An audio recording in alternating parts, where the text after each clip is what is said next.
하나님의 말씀 이사야서 31장 1절부터 5절입니다.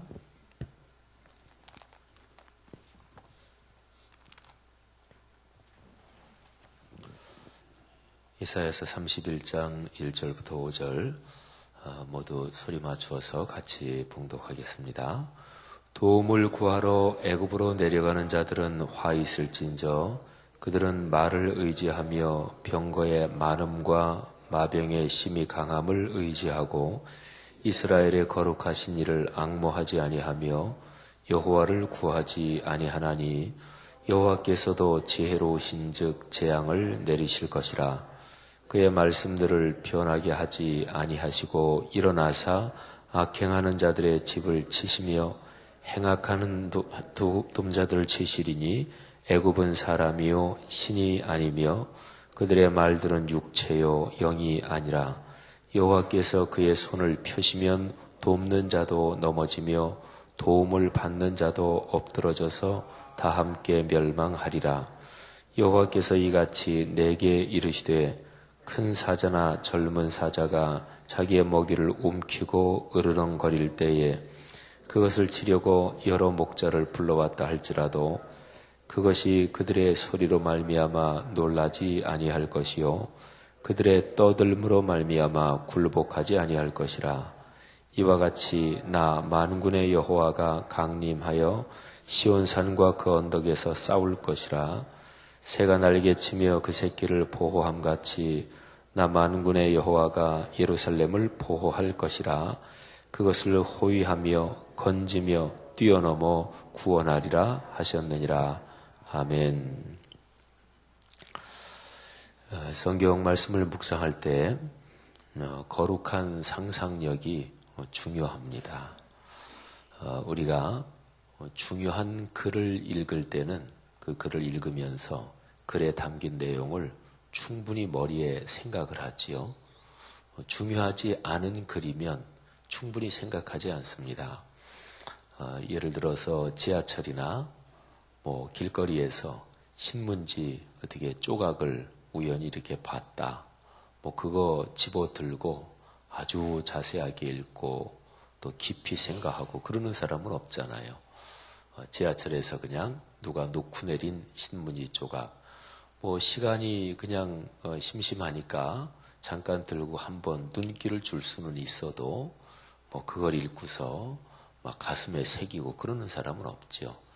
그거는 중요하지 않기 때문에 그렇습니다. 그런데 중요한 글은 또 중요한 문서는 중요한 것은 찬찬히 들여다보고 오래 생각하고 또 마음과 가슴에 새깁니다. 만일에 내 아이가 유치원 다니는 내 아이가 유치원에서 그림을 그려갖고 왔다든지 아니면 유치원에서 엄마나 아빠한테 쓰는 편지를 써가지고 왔다든지 하는 것을 생각해 보십시오. 그러면 그게 비록 삐뚤빼뚤 하더라도 그거를 이렇게 보면서 아이고 우리 아이가 벌써 이렇게 그렇게 그 엄마 아빠한테 편지를 썼구나 하고 그거 잘 들여다볼 거 아니겠어요, 그죠? 며칠 전에는 제 손주가 친손주 말고요. 제 누님 그 딸의 이제 아들이니까 어쨌든 제가 할아버지죠.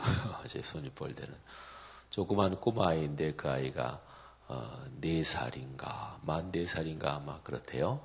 근데 그 아이가 그림을 그렸어요. 누님 댁에 갔는데 그림을 그렸다고 그러면서 이게 상어를 그린 거래요. 근데 제가 보니까 잘 그렸어요. 이야, 이거 4살짜리가 표현을 잘했다. 근데 저도 이제 그 아이한테는 할아버지 뻘 되니까 이뻐 보여서 그렇게 눈에 뭐가 씌워서 그렇게 보였는지 몰라도 잘 그렸어요.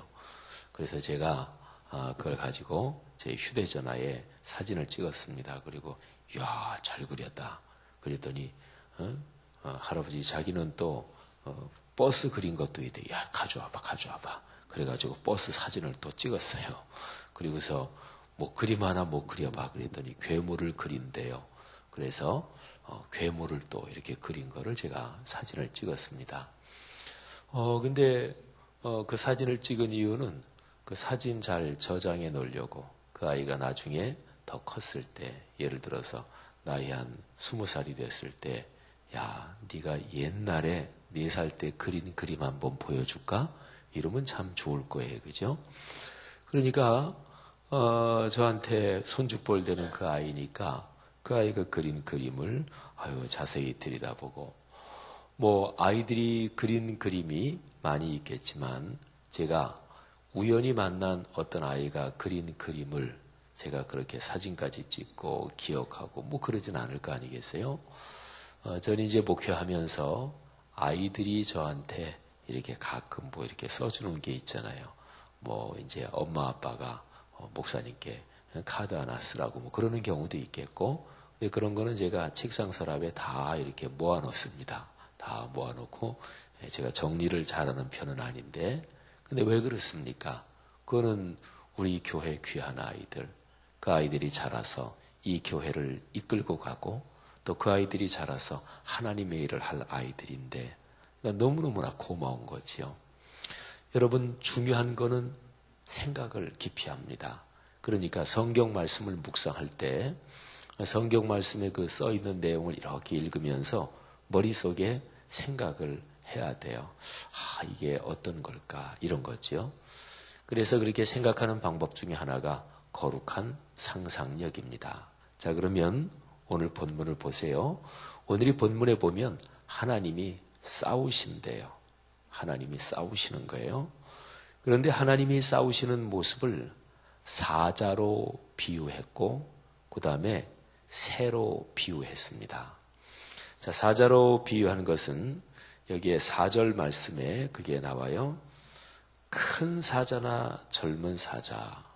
자, 사자 중에서 여러분이 텔레비전에서 보셨든지 아니면 무슨 뭐 동물원이나 이런 데서 보셨든지 영화에서 보셨든지 아주 큰 사자를 한번 생각해 보세요. 아니면 젊은 사자. 그런데 그 사자가 자기의 먹이를 움키고 으르렁거립니다. 금방 머리에 장면이 떠오르지요. 사자가 뭐 얼룩말이든지 뭐든지 간에 자기의 먹이를 사냥을 해서, 그래서 먹이를 목을 콱 물고 죽을 때까지 안 놓잖아요. 그래서 죽으면 이제 뜯어 먹잖아요. 근데 뜯어 먹을 때 사자들이 막 으르렁거리잖아요. 옆에 다른 사자가 오면 서로 같이 뜯어 먹으면서도 막 으르렁거리고, 그 장면이 상상이 나시죠? 그런데 그때에 사자를 치려고, 그러니까 여기 목자들이 왔다 이렇게 하는 거 보면 양을 이제 물었든지 뭐 그렇다고 볼 수가 있겠죠. 근데 양을 치는 목자들, 여러 목자를 불러왔다. 그러니까 한 사람이 아니지요. 여러 사람이 와서 사자를 쫓으려고 그러는데 사자는 도망가지 않는다. 그 목자들이 막 이렇게 소리를 지르는 거, 그것 때문에 놀라지 않는다. 그들이 떠들고 그러지만 사자는 굴복하지 않는다. 뭐 사자는 강한 짐승이니까 뭐 목자들, 뭐 사람이 뭐 특별한 어떤 무기를 아주 무서운 걸 가졌다든지 뭐 그러지 않은 다음에야 뭐 사자들이 사람 몇 명 나타났다고 사자들이 막 꼬리를 감추고 내빼고 그러지 않잖아요. 사자는 짐승의 왕 같은 존재입니다. 그 사자의 기세는 당당하지요. 더군다나 자기가 먹이를 사냥해서 먹이를 지금 움키고 있는데, 그런데 그거를 누가 뺏는다고 해서 사자가 슬금슬금 눈치 보면서 꽁무니 빼겠어요? 그러지 않죠. 사자는 오히려 더 으르렁거립니다. 사자가 여기에 으르렁거린다 그럴 때 고양이가 야옹하는 거하고는 다르다는 거 아시죠? 그죠? 고양이는 야옹할 때 그 목소리 톤이 그게 이렇게 높고 가늘지만 사자가 으르렁거릴 때는 그 큰 등치 저 깊은 몸속에서 꼭 지옥에서 울려 나오는 것처럼 막 이게 그냥 다 울리잖아요. 그래서 실제로 그 음의 이 파장이 커서 그 소리는 그게 파장이거든요. 그냥 단순하게 소리는 눈에 안 보이지만 가잖아요. 근데 소리가 이게 파장이지요. 예를 들어서 이게 종이 같은 걸 한 장 이렇게 들고 이렇게 말하면 종이가 움직이잖아요. 그러니까 소리는 물질의 파장이라 그러잖아요.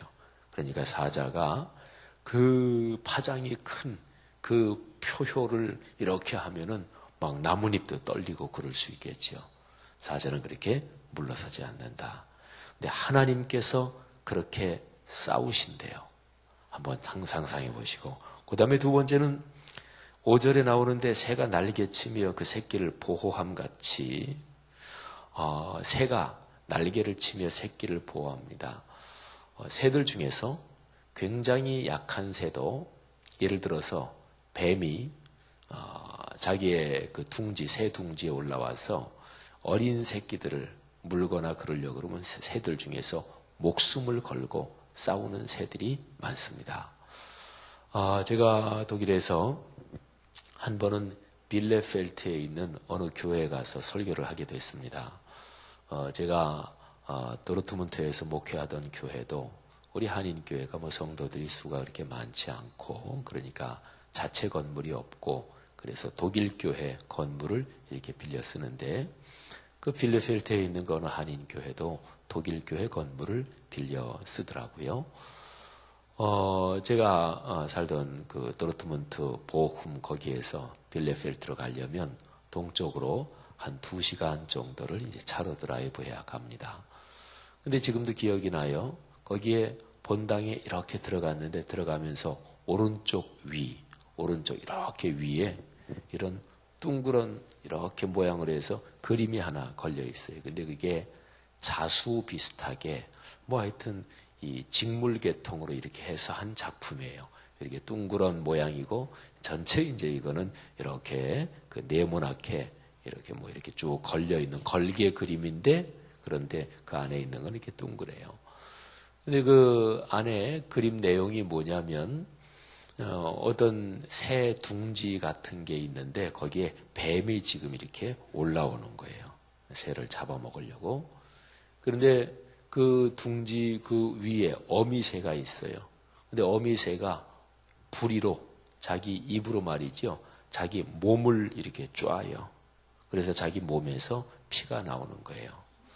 근데 그게 뭐냐면 이 뱀들 중에서 이 피가 그 무슨 피 냄새를 맡고 이렇게 하면 뱀들이 그거를 싫어해서 그냥 가는 뭐 이제 그런 거라 그래요. 이제 거기 있는 사람한테 물어봤죠. 저 그림 의미가 뭔지. 그랬더니 어미가 자기 새끼를 지키기 위해서 자기 몸의 상처를 몸을 쪼아가지고 자기 몸에서 피를 나오게 해서 그래서 뱀을 쫓는 그런 그림이라 그래요. 그러면서 예수 그리스도의 십자가의 희생을 상징한 그림이라고 그래요. 참 인상 깊게 봤어요. 인상 깊었으니까 지금까지도 기억이 나겠죠. 새들은 별로 그렇게 강한 존재가 아니지만 그런데 자기 새끼를 지키기 위해서는 자기의 목숨을 거는 경우가 많습니다. 그리고 여기 보면은 새가 날개치며 그 새끼를 보호함 같이 그랬으니까 새가 날개를 막 치면서 자기 새끼를 보호한대요. 그러니까 뭐 뱀이든지 자기 새끼를 해치려는 잡아먹으려는 어떤 짐승이 왔을 때 새가 싸우는 모습 그런 생생한 장면이에요.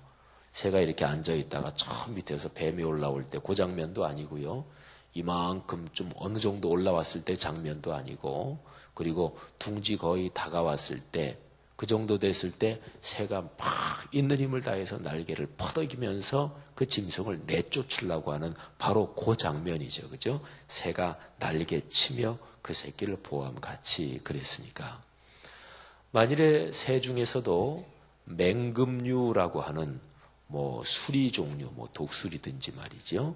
이런 종류라면 대개 짐승들 중에서 다른 짐승들하고 싸워서 별로 지지 않는 짐승들 중에서 강한 짐승은 어떤 대상을 만나더라도 아주 강하게 그렇게 반응을 하겠지요. 그러니까 맹금류, 독수리 이런 종류라면 만일에 어떤 짐승이 자기 둥지로 와서 자기 새끼들을 죽이려고 한다. 그러면 아주 강하게 싸울 것입니다. 자, 하나님이 그렇게 싸우신대요. 그런데요, 여기에서 하나님이 싸우시는 모습을 또 하나, 여기 이제 사실은 비유가 있어요. 5절 뒤에 보면 새가 그 새끼를 보호함 같이 하나님이 예루살렘을 보호하신대요. 그걸 호위하신대요. 근데 여기 보면 건지며 뛰어넘어 구원하리라. 여기 건지며 뛰어넘어 이런 게 있어요. 뛰어넘는다. 새가 뛰어넘는 건 아니잖아요. 그죠? 그러니까 5절은 앞부분은 새가 자기 새끼를 보호하는 걸 얘기하고 있고 뒷부분 건지며 뛰어넘어 이거는 뭐냐면 호위하며 건지며 뛰어넘어 요거 호위하고 건지며 뛰어넘어 이거는 전쟁에서 장군이 용사가 싸우는 모습을 얘기한 거예요. 어떤 장면이 여러분한테 그런 장면 중에서 떠오르시는 거 한번 생각을 해보세요. 뭐 영화든 텔레비 사극이든 뭐 이런 데서 뭐 진짜로 아주 장군 무사가 말이죠. 칼을 가지고 또는 활을 가지고 창을 가지고 막 전쟁터에서 막 종횡무진 싸우는 거 그런 걸 한번 생각해 보세요.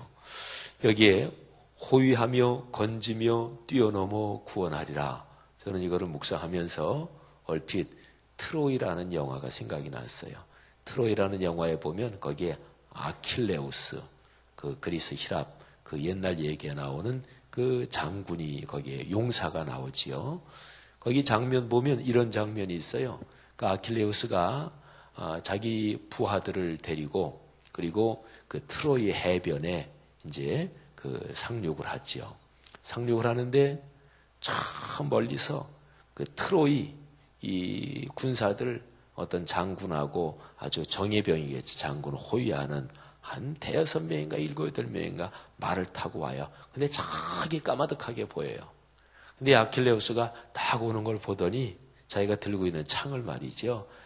까마득하게 보이는데 근데 들고 있는 창을 여기서 휙 던져요. 던지니까 영화 얘기입니다. 너무 긴장들 하지 마세요. 던지니까 그게 날아가면서 저기서 말을 타고 막 빠른 속도로 오잖아요. 그런데 그 중에서 그 장군 옆에서 호위하던 어떤 말탄 그 사람을 그냥 꽉 관통하는 거예요. 그리고 그 장면이 나와요. 그리고 거기에서 영화에 보면 아킬레우스, 전 뭐 영화 배우 이런 이름은 저 거의 모르는데 그 배우로 나온 사람이 누군지 모르는데 뭐 그리스 히랍의 신화 그 얘기에 그 명장이니까 용사니까 얼굴도 잘 생겼고 아주 그냥 그런데 거기 전쟁을 할 때 보면 그냥 칼 가지고 베고 뛰어넘고 뭐 이러는 게 남아요. 이게 이제 그런 겁니다. 옛날 전쟁은 요즘은 다 총이 있고 뭐 이러지만 그래서 요즘 전쟁에서는 뭐 람보 영화의 람보나 뭐 이런 사람이 이제 그렇지만 옛날 총 같은 게 없었던 시절에 그때에 붙어서 싸우고 할 때에 뛰어넘고 베고 그리고 방패로 막고 하는 그 장면을 생각해 보세요. 하나님께서 그렇게 싸우신대요. 예루살렘을 호위하며 건지며 뛰어넘어 구원하리라. 여러분 하나님이 그렇게 싸우시는 모습을 한번 생각을 해보십시오. 근데 하나님이 왜 싸우십니까? 이게 중요합니다. 하나님이 왜 그렇게 싸우실까요? 예루살렘을 구원하기 위해서 싸우신대요. 예루살렘, 그는 하나님이 선택하신 이스라엘 백성들이 사는 그 도성이잖아요. 그런데 예루살렘이 지금 이사야서 31장 이 본문이 쓰여질 요 시대에는 어떤 때냐면 예루살렘이 하나님을 잘 믿을 때고 그리고 예루살렘이 하나님께 진실하게 예배할 때냐? 그럴 때가 아닙니다. 그리고 그럴 때라면 하나님이 다른 강한 나라를 도구로 삼아서 예루살렘을 치게 하지도 않으셨겠죠. 하나님을 떠나서 우상 숭배하고 그리고 신앙적으로 심하게 타락하고 사회는 부패하고 그랬을 때입니다. 그래서 하나님께서 그거를 두고 보다 못하셔서 다른 강한 나라를 하나님의 몽둥이로 사용하셔서 예루살렘을 치시고 그럴 때입니다. 그러니까 그런 상황에서 그 강한 나라가 예루살렘을 그야말로 제멋대로 군림하고 포악하게 누르고 그리고 살육하고 막 이 정도로 가니까 하나님이 이제 다시 예루살렘을 구원하신다는 거예요. 근데 예루살렘에 그 어떤 사람들이 있습니다. 하나님께서 생각하시기에 그 사람들은 죽으면 안 된다. 그 사람들만은 내가 보호해야 된다. 예루살렘 전체 사람들이 아니라 하나님의 심판 때문에 예루살렘이 강대국의 칼에 죽고 강대국의 그 강한 힘에 눌려서 막 짓밟히는데 뭐 사람이 안 죽겠어요? 사람이 여기저기서 죽어나가겠지요. 그런데 하나님이 생각하시기에 이 사람들, 그 중에 어떤 사람들, 그들은 죽으면 안 된다. 그들은 내가 보호해야 된다. 그런 사람들이 있다는 거예요. 그거를 이사야서에서는 남은 자라고 얘기합니다. 남은 자. 어떤 남은 자입니까? 다 죽임을 당하고 겨우 살아남은 자, 그런 뜻의 남은 자가 아니에요.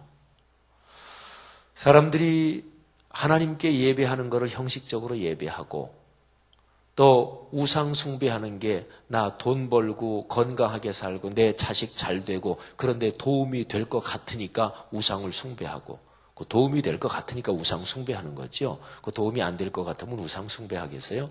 우상에게 절하고 숭배하면 그거는 필시 올해는 좋지만은 내년에는 필시 망한다. 그러면 누가 우상 숭배하겠어요? 예수 믿는 사람 중에서 점쟁이한테 점치러 가면 한 2년은 좋지만 3년 차에는 분명히 2년 동안 이익 본 거 한 대여섯 배는 손해본다. 그게 확실하다면 예수 믿는 사람 중에서 누가 점집 가겠어요? 근데 점집 가는 사람도 있거든요. 예수 믿으면서도. 그 이유는 가면 자기한테 이익 된다고 보는 거죠. 그런데 사람들이 다 그렇게 막 신앙이 약해지고 타락하고 그리고 하나님께 예배드리는 것도 자기 이익을 위해서 예배드리고 하나님을 섬기는 것도 내 이름 내 명예를 위해서 섬기고 너도 나도 그렇게 되는데 그런데 그런 상황 가운데서도 믿음을 지키는 사람들이 있었어요. 지금 현재 시대가 어지럽고 시대가 험악하기 때문에 내가 믿음을 지키면 나한테 박해도 오고 어려움도 오고 핍박도 오고 그렇지만 믿음을 지키는 사람들이 있었어요. 다 신앙에서 떠나고 버리고 그런데 하나님 곁을 떠나지 않고 남아있는 사람들, 믿음과 신앙을 지키고 남아있는 사람들, 예수 믿는 사람도 다 교회 생활하고 신앙 생활하는 게 그저 그렇고 그런데 그래도 성경 말씀대로 우직하게 성경 말씀대로 올곧게 그렇게 살려고 끙끙거리면서 애를 쓰면서 하나님 곁에 남아있는 사람들, 말씀 곁에 남아있는 사람들, 예배의 자리를 지키며 남아있는 사람들, 그렇게 남아있는 사람들, 그 남은 자가 있었단 말이에요. 하나님께서 그들은 손대지 말아라. 그들 손대면 내가 가만히 안 있겠다. 그래서 하나님께서 그들을 지키시느라고 젊은 사자, 큰 사자가 먹이를 움키고 으르렁거리는 것처럼 당신의 그 남은 자들을 지키시고 그리고 새가 자기 새끼를 지키기 위해서 맹금류가 자기 새끼를 지키기 위해서 무섭게 싸우는 것처럼 그리고 전설의 용사가 전쟁터에서 칼창을 가지고 적군을 베고 찌르고 뛰어넘고 그러면서 자기의 부하들을 지키는 것처럼 그렇게 하나님이 싸우신대요. 사랑하신 여러분, 기독교는 2000년 역사를 여러 시대 또 수도 없이 많은 전쟁이나 또는 질병이나 또는 좋은 때도 있었지만은 그런 2000년의 시대를 겪어오고 넘어오면서 오늘날에까지 이르렀습니다. 우리가 믿는 기독교 신앙은 기독교 신앙이 건강할 때도 있었고 건강하지 못할 때도 있었습니다. 기독교 신앙이 건강하고 참 좋고 그런 시절 복된 시절이지요. 그런데 제가 엊그제 어느 목회자들 모임 가서 제가 강의를 하면서 그랬습니다. 제가 50대 중반인데 은퇴할 때까지 15년 남았는데 15년 은퇴할 때쯤에는 한국교회가 형편없이 쭈그러든 모습을 보면서 그런 상황에서 은퇴할지도 모르겠어요. 거기 다 목사들 모인 자리니까 여러분 어떠십니까? 얼마 전에 한국의 기독교 교육 그러니까 목사님이셔요. 근데 그런 현장에서 굉장히 오랫동안 일하시고 지금은 다 이제 은퇴하셨는데 그러면서 기독교 교육, 기독교가 실제로 실천돼야 된다. 그런 것 때문에 대학원도 만드시고 아주 훌륭하게 존경받는 어떤 분이 어떤 자리에서 얘기를 하면서 그러셨대요. 현재 한국의 교회 학교가 10년 전에 비하면 10년 전에 350만, 지금은 250만으로 교회 학교가 100만 명이 줄었어요.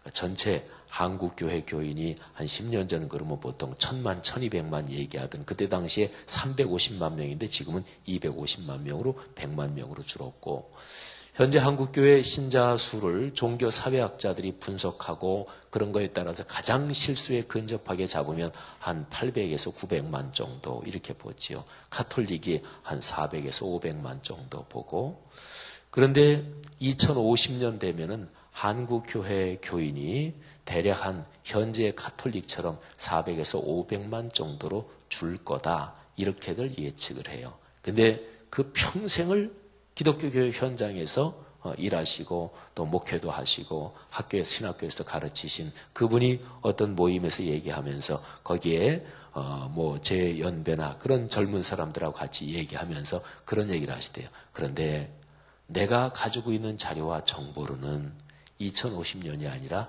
2020년이다. 그러니까 400에서 500만으로 기독교가 주는 게 2050년에 2020년이다. 이런 얘기를 사적인 자리에서 하셨대요. 여러분, 우리 한국교회는 쉽지 않은 시절을 걸어가고 있습니다. 그런데 이런 가운데서 중요한 게 있습니다. 남은 자가 되는 거예요. 저는 여러 목회자들 모인 자리, 이런저런 자리에서 얘기하고 또 그럴 때마다 제가 가끔 그런 얘기를 해요. 제가 은퇴할 때까지 제가 목회하는 그 목회는, 이 말씀삼 공동체는 물론 우리는 참으로 진지하게 전도해야 됩니다. 그래서 우리 지난 4월 달에 전도 대상자 VIP 봉헌하고 계속 전도하잖아요. 여러분이 생각하기에 지 목사가 어떨 것 같습니까? 조금 하다 관둘 것 같습니까? 저는 성경적으로 이게 성경적이다 한 거는 집요한 사람이에요.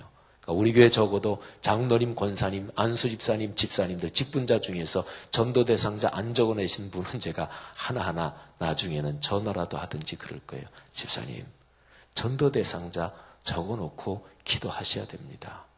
그래야 하나님께 복 받습니다. 그렇지요. 예수 믿는 사람이 지금 전도 그 사람한테 가라는 것, 노방전도 나가라는 것도 아니고 대상자 적어놓고 기도하자는데 그것도 기도하지 않으면 그것도 아예 난 싫다 그러면 그건 진짜 그 사람은 초신자지요. 그런데 교회 오래 다닌 사람이 그렇지 않다. 그러면 신앙이 어떻게 신앙을 배웠길래 그래요? 그냥 기도하자는데 그것도 싫다 그래요. 그것도 안 해요. 어떻게 신앙을 배웠길래, 무슨 교회를 다녔길래, 그 사람이 가지고 있는 성경은 어떤 성경이길래. 그러니까 그거는 계속 할 겁니다. 그런데 전도를 계속하고 복음의 열정을 갖고 그리고 우리가 기도하기는 하나님 이 땅에서 예수님을 주님으로 고백하는 사람들이 더 늘어나게 하옵소서. 더 늘어나게 하옵소서. 그런데 그게 우리의 믿음이고 또 우리의 강한 기도지만, 그런데 전체적으로 볼 때는 어쨌든 지금 시점에서는 말씀삼 공동체 우리 성락 성결교회는 한국교회가 전반적으로 이렇게 밀리는 상황 가운데서 우리가 있는 데는 밀리지 않는다. 밀리지 않는 지점을 보루라고 그래요. 보루. 최후의 보루, 이런 표현 쓰잖아요. 여기는 밀리면 안 됩니다. 우리 교회가 보통 교회입니까? 우리 교회 앞에 붙은 거를 생각해 보세요. 말씀삼 공동체. 말씀과 삶이 어우러지는 공동체. 이런 이름표를 붙여놓고 이 교회조차 세속적인데 밀리면 그러면 한국교회 어디 희망이 있어요? 그래서 저는 가끔 얘기할 때 제가 은퇴할 때까지 목회하는 거는 한국교회 더는 밀리지 않는 보루를 만드는 그런 목회를 제가 한다, 이런 생각을 가지고 있습니다. 그렇게 제가 얘기를 해요. 사랑하는 성도 여러분들이요, 그 보루에 남아있는 사람들은 누굴까요? 그게 제가 말씀드린 남은 자예요. 남은 자, 그 자리에 계시기를 권면합니다. 그건 축복의 자리예요. 그리고 예수님 재림하실 때까지 인간 인류의 역사는 계속될 거예요. 그리고 여러분들의 가문도 계속될 것입니다. 그런데 인류 역사는 늘 그랬어요. 늘 어렵지만은 않아요. 다 이게 올라갔다 내려갔다 그런 거예요. 이렇게 내려가는 시절에 그때에 남은 자가 되는 게 중요해요. 교회가 어려울 때 부여잡고 기도하는 사람이 중요해요.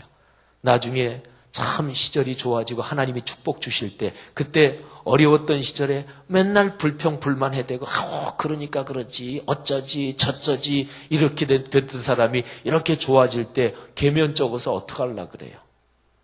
어려울 때는 봉사하지 않고 자기 자리 지키지도 않고 남들 불평불만할 때 같이 그냥 맞장구나 치고, 그러고 나서 나중에 좋아질 때 다 그럴 때 그냥 밥숟가락 옆에 하나 그냥 은근히 슬쩍 올려놓으시려고요. 그렇게 하면서 마음이 어떻겠어요?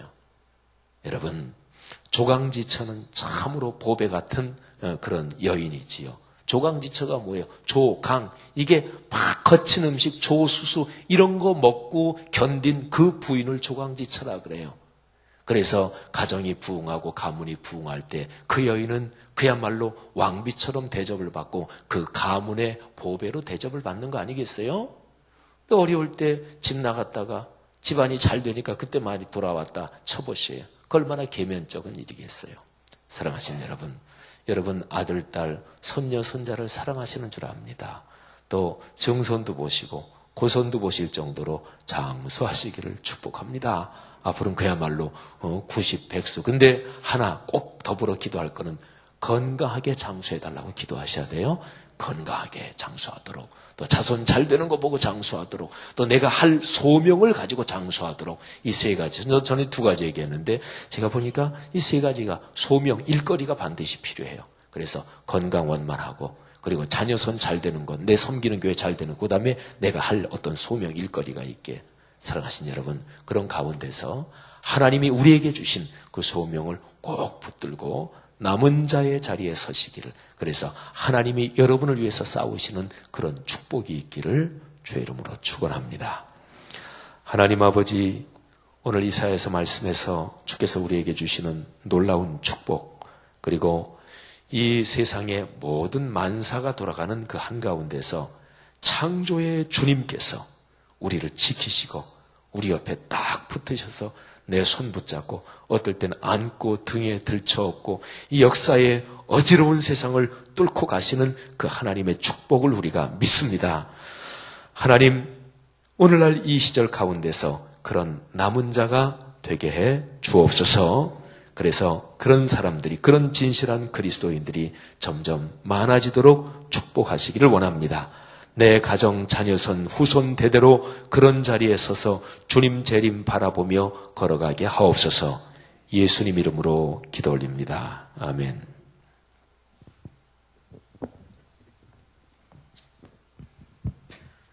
귀한 말씀 전해주신 목사님께 감사를 드립니다. 공동기도문 2번 선교입니다. 모든 민족과 나라에 십자가의 복음을 전하도록 온 세계에 12개의 선교센터를 세우게 하옵소서.